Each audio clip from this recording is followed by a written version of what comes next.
Surviving the loss of my siblings and losing my parents to HIV, I became branded.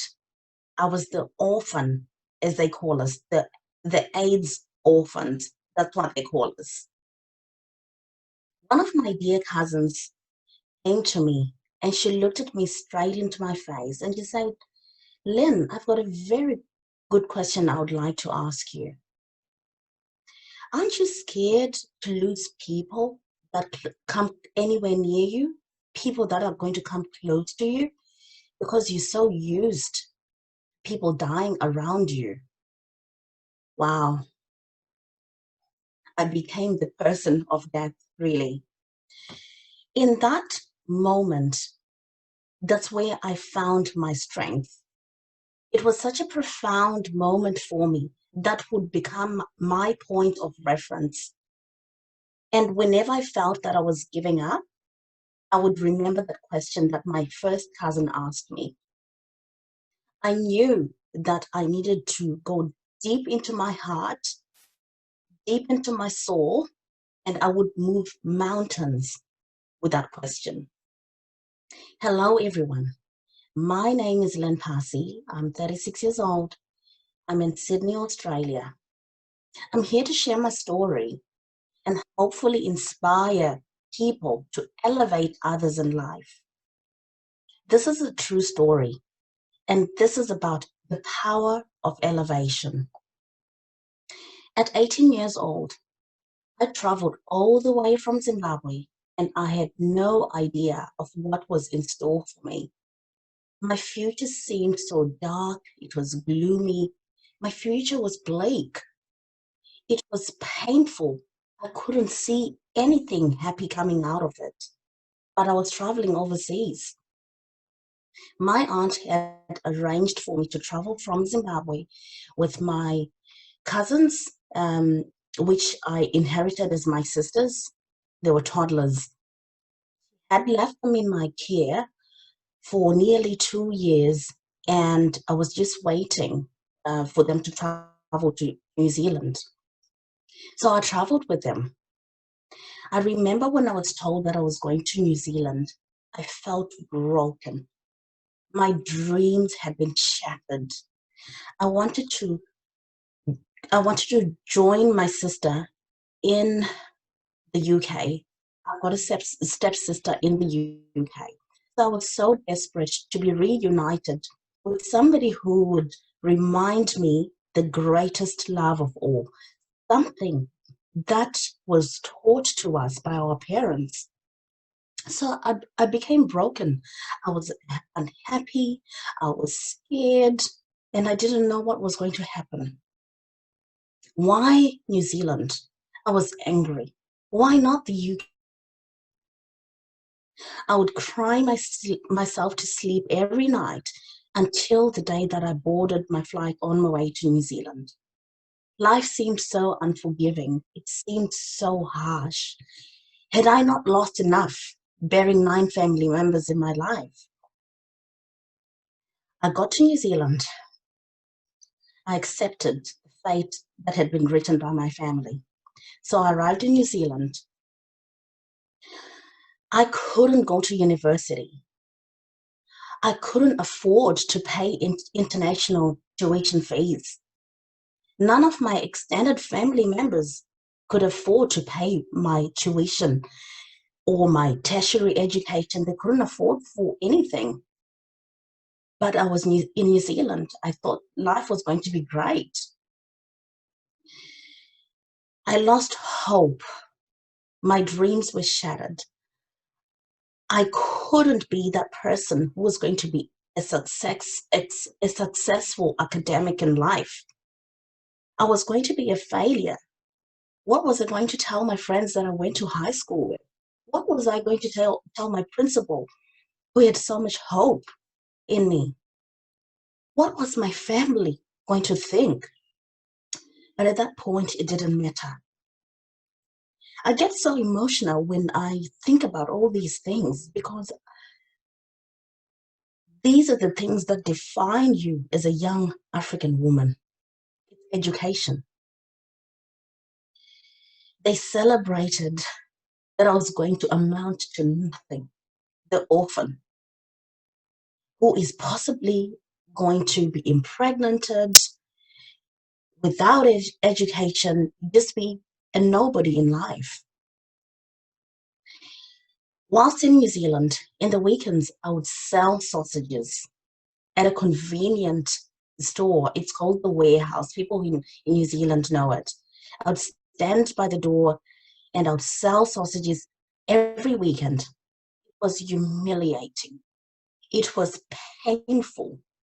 Some days in the good old windy Wellington, it would be showering with the cold and water. It's the most odd thing I've ever seen.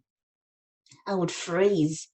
I would walk maybe about 2 kilometers to fill up the little gas tank, because if I ran out, I had to fill it up so that we could continue selling these sausages. I was only trying to help my family. I didn't know where my future was going at that point. I never thought that I was going to disappoint my auntie. I was going to disappoint my grandmother, who was waiting and hoping to hear my successful story. I had inherited parents, which is my auntie and my uncle. And I was going to ruin their life as well. I had such a huge burden sitting on my shoulders as an orphan. I remember when I was selling those sausages, these were the beautiful moments. My best friend at that time, called Davido, bless her, she's such an amazing woman. She would come there, stand by my side, and she would help me sell these sausages. One sausage at a time, I would keep on barbecuing them. Whenever Davi turned up, I would feel empowered. I felt supported, and I would sell those sausages with pride. These were the days that I started feeling and learning what support feels like. Childcare is expensive in New Zealand. So during the day, during the week, when I wasn't selling sausages, I would babysit 6 kids under the age of 3, and I would only get paid $100 New Zealand. It still wasn't enough to take me to university. It still wasn't enough to take me anywhere at all. And at night, I would sew, because my mother taught me before she passed away. She taught me how to sew. So I would sew quilts or duvets or comforter sets, whatever you call them. I would sew them, and my auntie would sell them to our Zimbabwean community. So I would do that during the night. During the day, I'd look after these 6 children and earn $100 per week. I hoped that I would help my family financially. I hoped that I would save some money for my education, but of course it wasn't going to work. And at that point, I started thinking that I need to be resourceful. I started feeling a sense of gratitude. I understood what my family was trying to do. I started remembering the positive things. I started counting my blessings. I had roof over my head. I had food in my tummy. My feet would touch the ground every single day. I would breathe. I would wake up and breathe and have a day to celebrate. I was in good health. So I just had to be positive and continue celebrating life. I used to stay in my little nook. I wouldn't tell anybody what I was going through. But I had family members, extended family members around me. My resilience kicked in. I started remembering my mom again. I needed to be really, really resourceful. So I started applying for random jobs. And in the Hutt Valley newspaper, that's the local paper for New Zealand, I saw these little 2 ads. One was for a dental nurse, and one was for a retail um, position in a furniture shop. And I thought to myself, you know what, let me just give it a go. I don't have any kind of education. Who knows what might happen? I cut up these tiny little papers, and with these little local newspaper ads, my success began. I had to work 7 days per week for 12 months. And at that point, I was 22 years old. I had moved out of my family home. I was in a physically abusive relationship, full of all sorts of domestic violence. I was suffering, and I was on a spousal visa. I had a toddler. My son was just about 12 months at that point.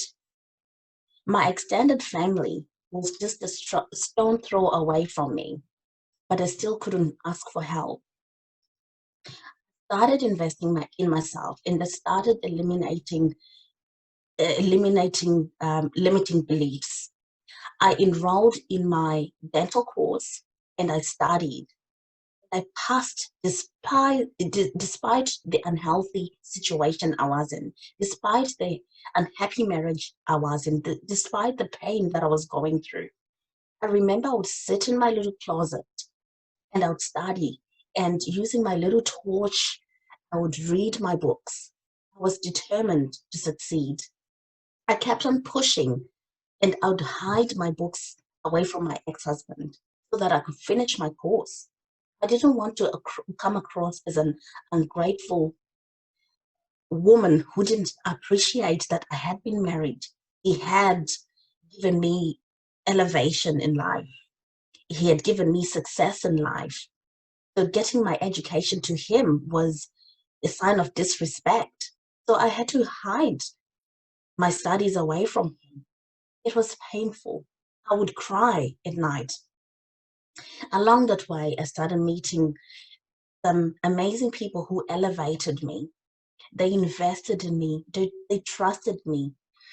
They supported me. They believed in me more than I believed in myself at that point.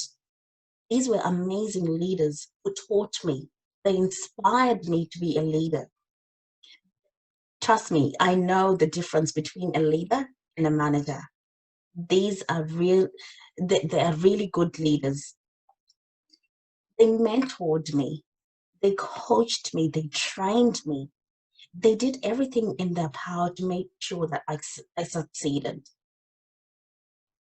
Terry, Ken, Hamid, Catherine, Alex, Julie, Charles. I pause because these are the people that started my career.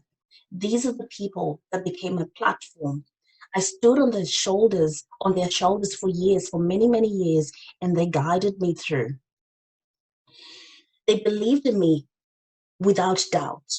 They believed in me without a shred of education. They wanted me to be successful. They knew my story and they wanted me to have an opportunity in life.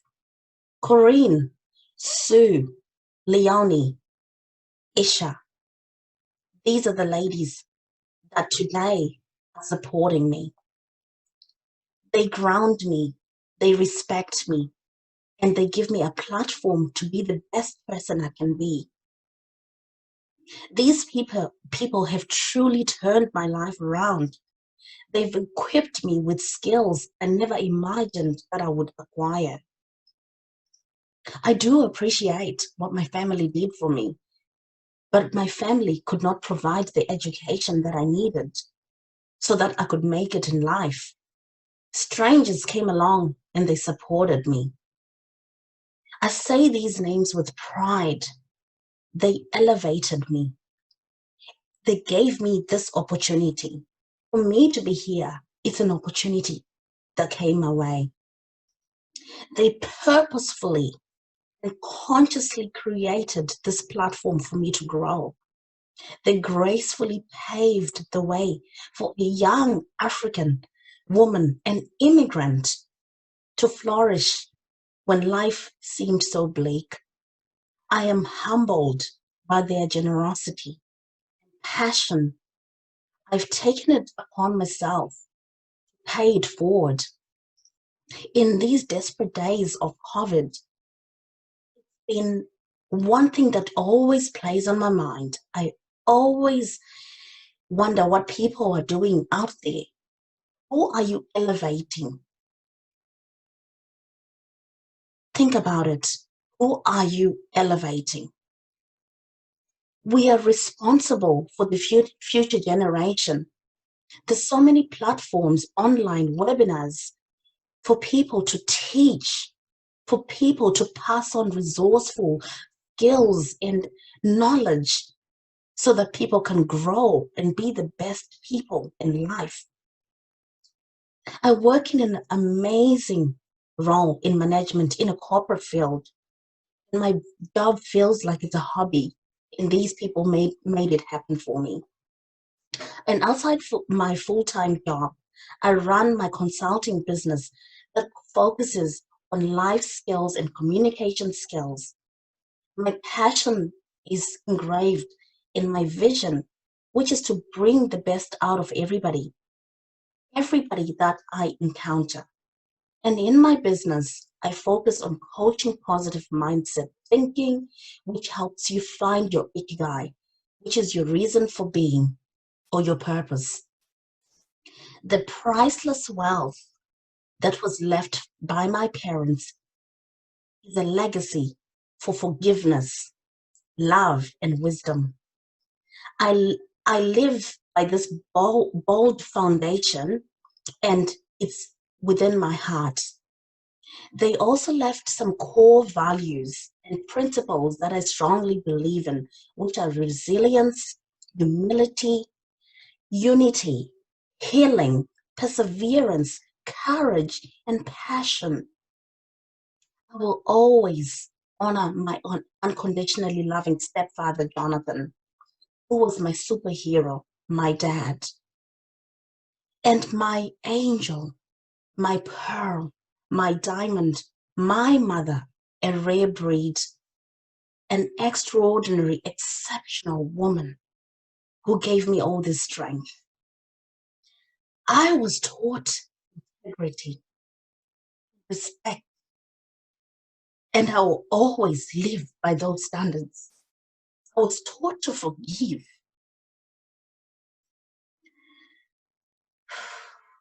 I was taught to forgive.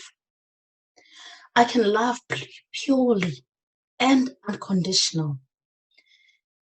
Being true to my soul has given me the freedom and enough room in my heart for all humans that are created on this universe.